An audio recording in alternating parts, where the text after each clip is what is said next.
legitimacy of governments is a crucial factor, not just for its own sake, but in terms of their effectiveness.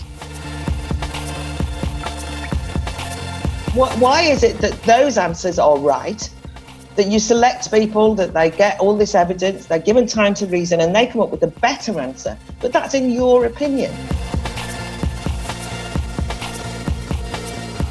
Ordinary people, and we're all ordinary people, that's not distinguishing one group from the rest, are very good at coming to decisions when they do that reasoning collectively.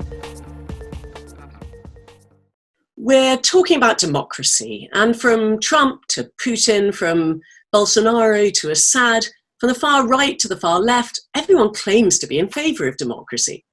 But in what form and in whose interest? In the West, democracy has meant electing others to decide for us. And now many people argue that democracy is in trouble.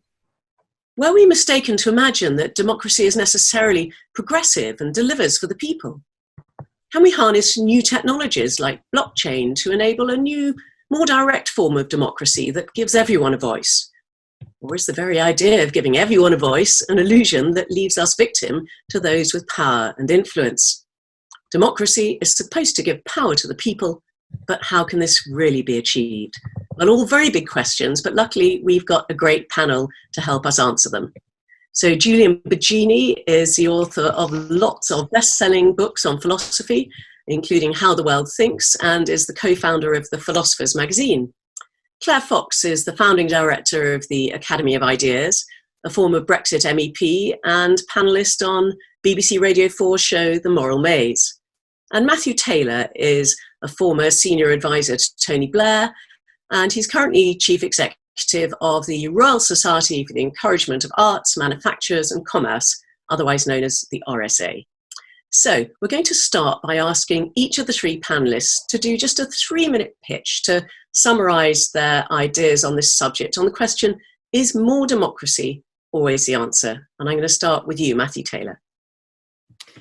Well, the first thing I want to say is that this is an important subject in that the legitimacy of governments is a crucial factor, not just for its own sake, but in terms of their effectiveness.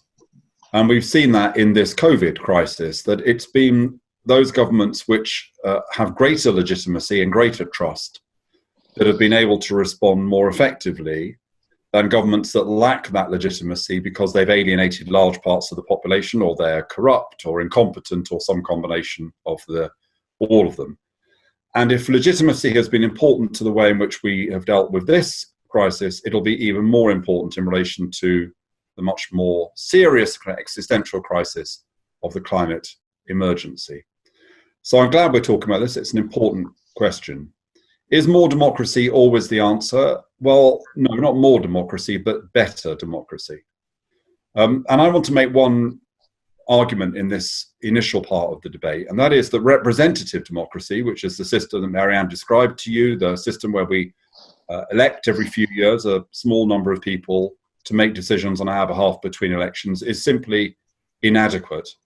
It's inadequate for a number of different reasons. It's inadequate because of the way that parties have become hollowed out and internally polarized. It's inadequate because we as citizens have become more demanding and our expectations have risen. But it's particularly inadequate because it's just a very blunt mandate. We probably prefer supermarkets to parliament, but imagine how popular supermarkets would be if every 5 years we voted for our favourite supermarket, and the one that won, with about 30% of people voting for it, was then the one we were forced to go to. And what is more, that supermarket could choose what to put in our basket and how much we had to pay for it. We would probably hate supermarkets, but that's the kind of level of choice we have when it comes to our democratic system. There is, however, thankfully, a way of enhancing representation, not get rid of it, because ultimately in a large complex society you have to have representative democracy as the sovereign body, but you can enhance it by the use of deliberative democracy, which is a model much more like the Athenian original. It's a model where a representative group of citizens, independently selected to represent different opinions, different demography, work together over a period of time, maybe 1, 2, 3 weekends, listen to expert views. They have specialist mediators there who don't have a view on the issue but are there to make it work. And at the end of it, they generate recommendations which they pass on to representatives. And what we know from all around the world is that this works, that the citizens who undertake it enjoy it. Often when they start, they say, I can't do this, I have no expertise. At the end, they've loved it, they want to do it more often, and that they generate incredibly sensible and thoughtful conclusions. And the one example I give you, and I could give you 100, is that in Ireland a couple of years ago, when they had the very contentious issue of constitutional reform, which involved basically liberalising their abortion laws, it could have totally divided the country had it simply been decisions made by the members of the Irish Parliament. Instead, they had a citizens' assembly over several weekends, and that citizens' assembly designed the process, which ultimately led to a referendum. So you had their deliberative democracy informing the representatives, who then passed legislation to create a referendum. It was overwhelmingly in favour of liberalisation, and that issue, rather than dividing Ireland, if anything, it brought Ireland together. So we don't need more democracy, we need better democracy, and we have the tools to do that by enhancing representation with deliberation. Thanks. Claire, let's hear your pitch. Okay, I think there is a crisis in Western democracy because many have turned against the idea that citizens, equal citizens, can be trusted to make decisions. I actually think Mathew reflected some of that. I think it was brought to a head in the UK in the EU referendum because it was. I thought it was interesting, Marianne, when you introduced this in the blurb for the session, when it says democracy is electing others to decide for us, but actually we elect others to enact and represent what we have decided. They don't decide for us. It's a different way round. And I think Parliament actually refused to enact what the masses decided in 2016, and that brings us to a crisis. You know, that popular determination to leave the EU took elected politicians by surprise. They'd assumed that the agreement of the front benches of the two main parties, the BBC, ITV, Channel 4, the big business and the banks, would be enough to ensure the electorate did what was expected. And when they didn't, I think there's been a backlash against the electorate.